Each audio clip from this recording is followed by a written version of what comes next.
So welcome to week 2 of our A to Z of Pilates and more. And this week I'm going to be talking a little bit about balance. So if you don't know me, I'm Zoe. I'm a physiotherapist and Pilates instructor, and I am the founder of Pilates Health Online. And Pilates Health Online is all about helping women get back into exercise, get their body working so that they can do the things that they want to do. So this week, we're talking about balance. Now, before I get started with what we're sort of talking about today, I just want to say that I'm not going to go into any detail about any specific balance disorder or balance problem, because those might need to be treated slightly differently. And there are exercises and things you can do, but as I say, they need to be more specific and they might need to be tailored a little bit more.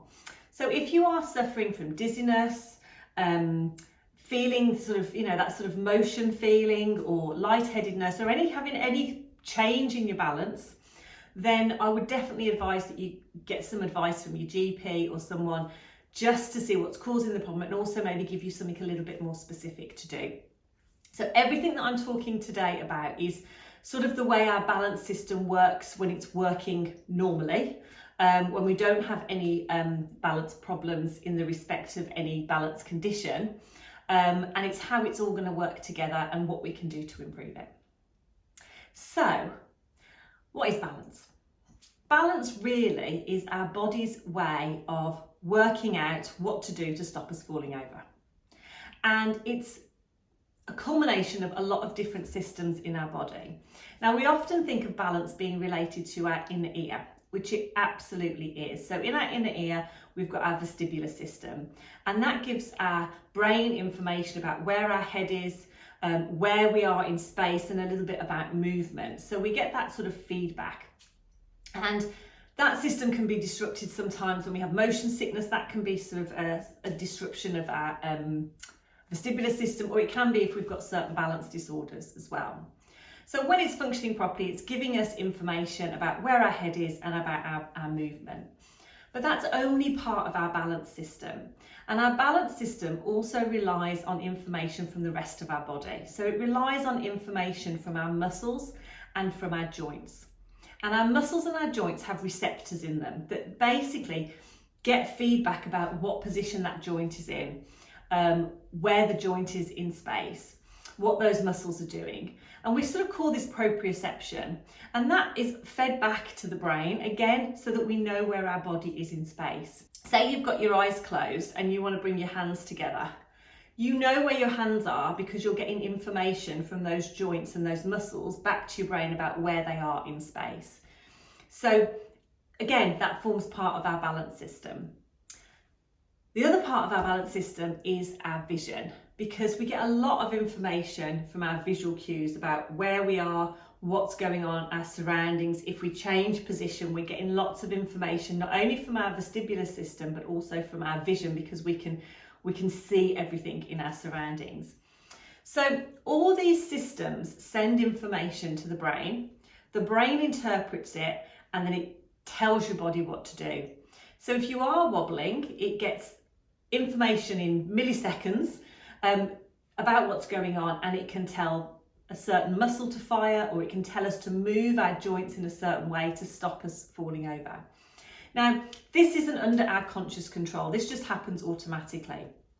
But what we can do is train this system, because the more we train it within reason, and obviously in a safe way, the quicker that these messages get sent, because our body gets used to doing it and our brain gets better at interpreting that information. We get these new connections forming in our brain, and the messages get sent back as well quicker.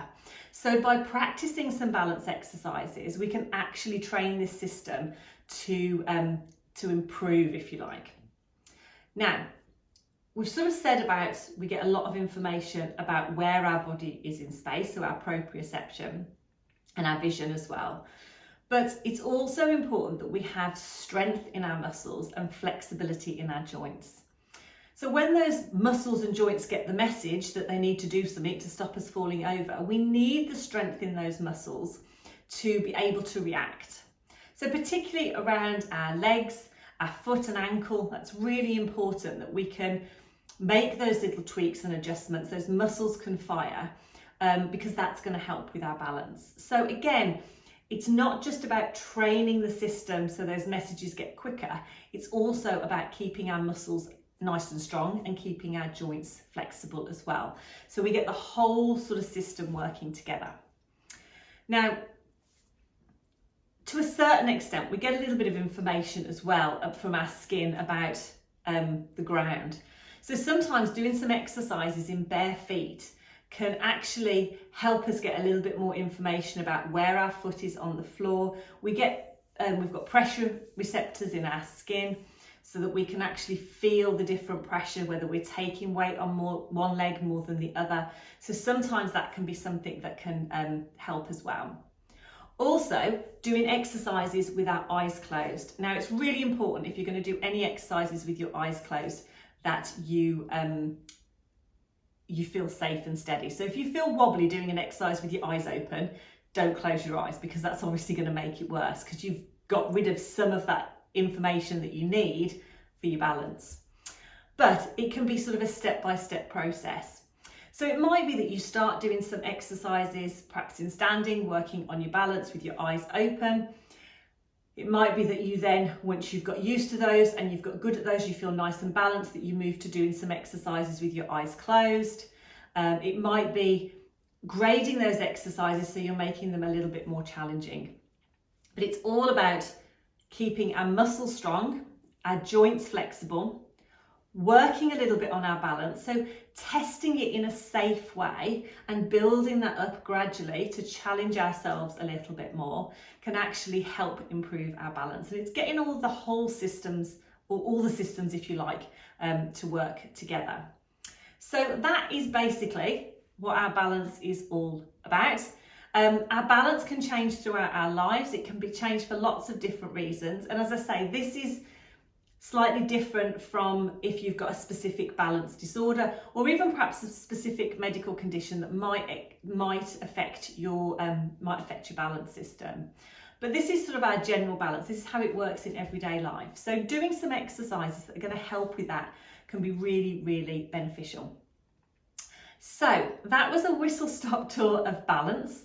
Now, I have done a quick video, it's about 15 minutes long, I think, with just a few exercises to work a little bit on your strength around your ankles, work a little bit on our balance, test it in a safe way, and I'm going to show you how to sort of build that up a little bit.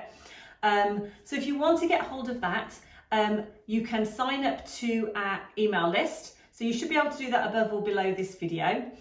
Just click on there and we can send you that straight away. But if you're watching this and you're already on my mailing list, you should already have that in this week's email, so you can go and access that straight away. And as I say, I know I said it at the start of the video, but if you do have any specific balance problems, if your balance has changed suddenly and you suddenly feel that it's deteriorated, or you are getting any of those symptoms of dizziness, lightheadedness, or that sort of feeling of sort of motion that you're still moving when you're not, then absolutely have a chat with your GP and get some specific advice before you get started with any exercises, because there might be a certain way that you need to approach this that will be slightly different and will be much more beneficial for you. Okay, so that's it for another week. Let me know if you've got any comments. You can always pop a comment below this video. And I look forward to seeing you next week. Next week, we are going to be talking all about the core. So take care, and I'll see you then.